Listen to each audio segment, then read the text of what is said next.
Hello my fellow Australians. Here is my second video talking about a few points that should bother every Australian, because it really bothers me. We will start with the Reserve Bank. While the Aussie dollar was high and the American dollar was low, the Reserve Bank purchased all the US dollars they could. Now they are making interest rate cuts that are not needed to force our dollar down into the 80-cent mark or even lower, because the more they drive our dollar down, the more money they will make when they sell the US dollars that they purchased. Now, letting the Reserve Bank get away with this is criminal because of what it will do. Yeah, you might save a couple of $100 a year on your home loan if you're lucky, but you will pay 10 times that amount for everyday items, because the price of fuel, bread, milk, electricity, and all forms of travel and everything you buy from a shop, including electrical goods, will have massive price increases. Now, none of this money made by the Reserve Bank will help Australia, because it will go into the pockets of the greedy rich men from overseas who own and control the Reserve Bank. This needs to stop now, and the only ones who can stop them are you, the Australian people. And the way to do this is to vote for someone who will take Australia's financial future back into Australian hands, which not one of the current politicians have any intention of doing. The Reserve Bank of Australia should be owned by Australians for Australians, and if I was to be elected, I would make sure this happened when I ran. Now to Tony Abbott and his so-called Better Australian plan.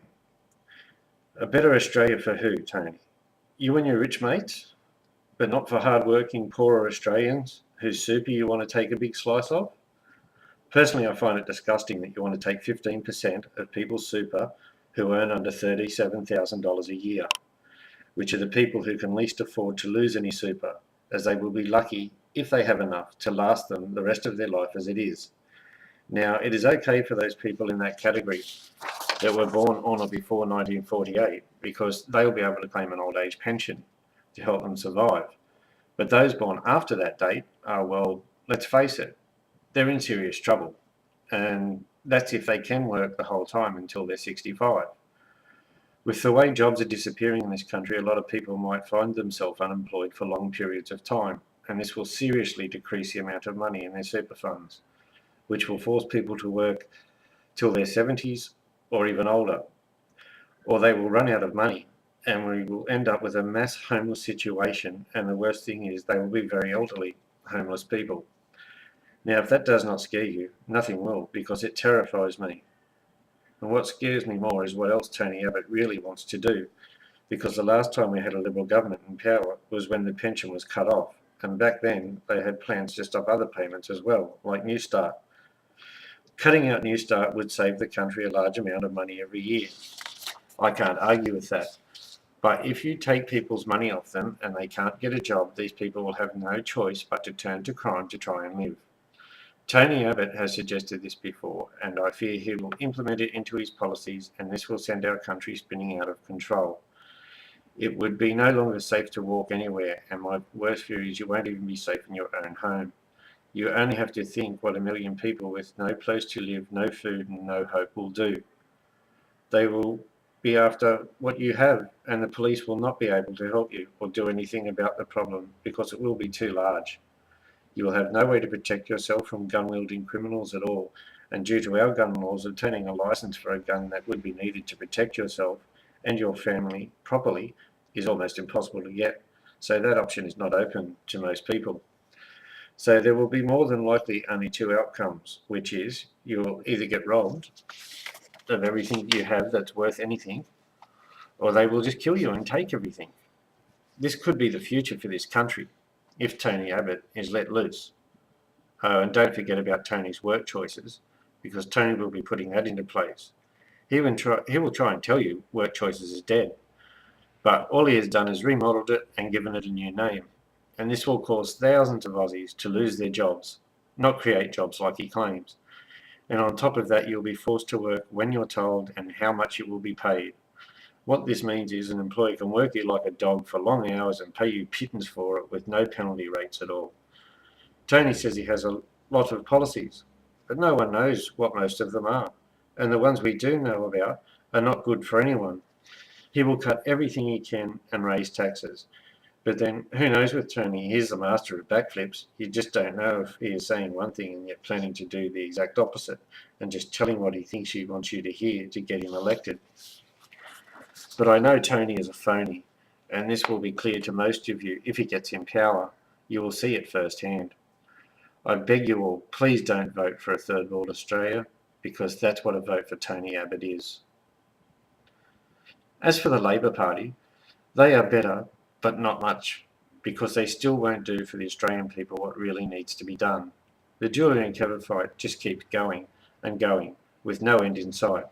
But I see two options here too. Either they will oust Julia before the election and put Kevin Rudd back in, or if they lose the election, Julia will definitely get the boot then. The main thing wrong with the Labor Party is the instability, that no one knows who will be leader, and this will continue until one of them goes, either Kevin or Julia.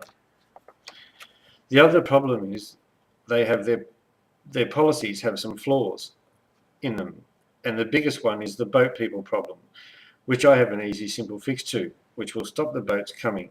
However, I'm not going to tell them what it is, because I don't want you to vote for them either, as they can't be trusted to keep their word. The only other real candidate is Clive Palmer, and I think most people find it hard to take him seriously due to some of the things he does, like building of the Titanic, too. A lot of people think it's crazy, but I bet lots of people will go on it should he build it, and he probably will. But then people probably thought the original builder of the original Titanic was crazy too when he first said it. My only problem with Clive is the fact that will he take the job seriously, and will he look after just the rich and forget about the poor?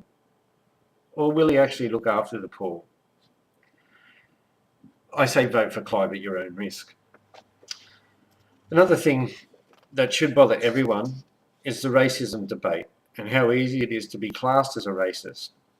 I watched 60 Minutes the other night and saw Muslims calling the dead British soldier a dog, but no one said anything about them being racist.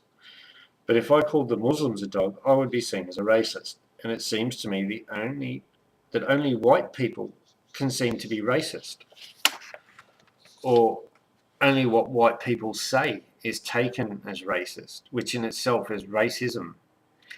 The reason why we have the problem we do here is because we have so many races that don't like each other in the country. They didn't like each other in the countries they lived in before they came here, and they've brought that hatred with them. These immigrants are focused, is also because these immigrants are focused upon Australians, and a lot of the time, and it is also because these immigrants are treated better than Australians a lot of the time. I went to a Department of Social Security the other day, and there was around 30 people there, and only 2 of those people were white Australians. The rest were immigrants, and most could barely speak 2 words of English. But they were there whinging for money. Yet it is always white Australians accused of sucking up all the welfare money, when it's just not the case. I have 2 lines of thought here, and that is if you want to claim welfare here, you should be able to speak some English, because just look at how much we spend of taxpayers' money on interpreters just so they can get welfare. My other thought is, regardless of what country you came from, if you need to go on welfare here, maybe it's time you went back home and bludged off your country or your family instead of ours. It will be cheaper to give these people a one-way ticket home than to keep them on welfare. I also remember a mate I had when I was younger who was an Asian kid who had the nickname Monkey because he looked like the character out of the show Monkey. There was nothing mean about it, and I also remember when I was younger calling people an ape, and I still do every now and then. But it has nothing to do with race. It's more with things people do. Like I've said to a mate, have a shave, you hairy ape. But there was nothing racist in it. But if I had yelled at it at Adam Goods, I would have been called a racist, even though there was nothing racial behind it. And being part Aboriginal, but looking like a white man, anything I say is taken as racism. But I have many Aboriginal friends, and I treat them no differently than I do my white friends. Here is an example of what you would consider racist that I don't. I have a black friend who is getting lighter in colour, and last time I saw him, I said, "Hey Michael, how's Neverland?" Now he thought that was hilarious, but I bet most of you don't. The problem isn't really racism, it's the fact that no one can even say what they think anymore or dislike anyone anymore, or you're racist. Comedy is another area affected by this because a black comedian can make fun of whites, blacks, any different colour, creed, religion, and everyone finds it funny and laughs. But if a white comedian makes a joke about blacks, he's a racist. No, he's not. He's a comedian and he's making a joke, and that's his livelihood. And I think people just take it a bit too far. I think people need to toughen up a little. And I've played a lot of sports in my time, and I've had some very nasty things yelled at me, including parents telling their kids to kill me or put me in hospital, as well as many other things that I won't mention here. But no one was ever evicted from the ground, and if you had have complained, you would have been told to toughen up. Maybe if other races came here and acted like Aussies, they wouldn't have a problem. I personally think it is a bit rude to ask Australians to change their way of life to suit people from other countries. Racism only affects you if you let it.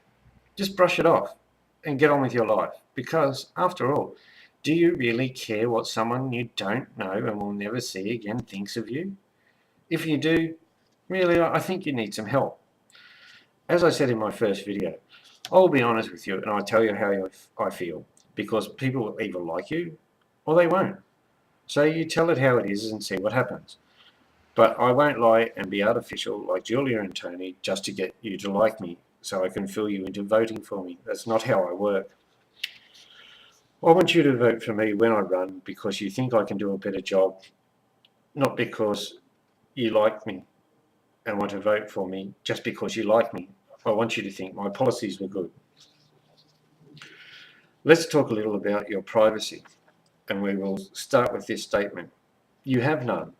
This government and every other government in the world does surveillance on their own citizens, from full-on ops with the use of satellites to tapping your phone depending on what type of threat they class you as. Such as my mobile and home phones are tapped. Even though they are not even in my name, they have no legal reason to tap the person's phone whose name it's in. I have had websites shut down by governments because they didn't like what I had put on there. And like most governments, the truth really gets up their nose, because if you knew the real truth about your government, you would be after their heads. There would be thousands of people in Australia right now who have their phones tapped and don't even know. Over the years, I have seen tracking devices, cameras, listening devices, and all sorts of different devices planted in people's homes and cars, when these people had committed no crime at all. There are plenty of retired agents who could come forward and tell us the truth, but they won't. Even Queensland driver's licences have a tracking chip in them these days, so will every state eventually, so they know where you are 24 hours a day. Big Brother will always be watching you, and there is nothing you can do about it unless you change the government to one who won't spy on its citizens unless they have a reason to. So that's just a few things that really bother me. However, there are many, but I will be back soon with a new vid. So thanks for listening. And even though I've copped much harassment, computer attacks and other things, I won't stop with my campaign. Cheers, Australia.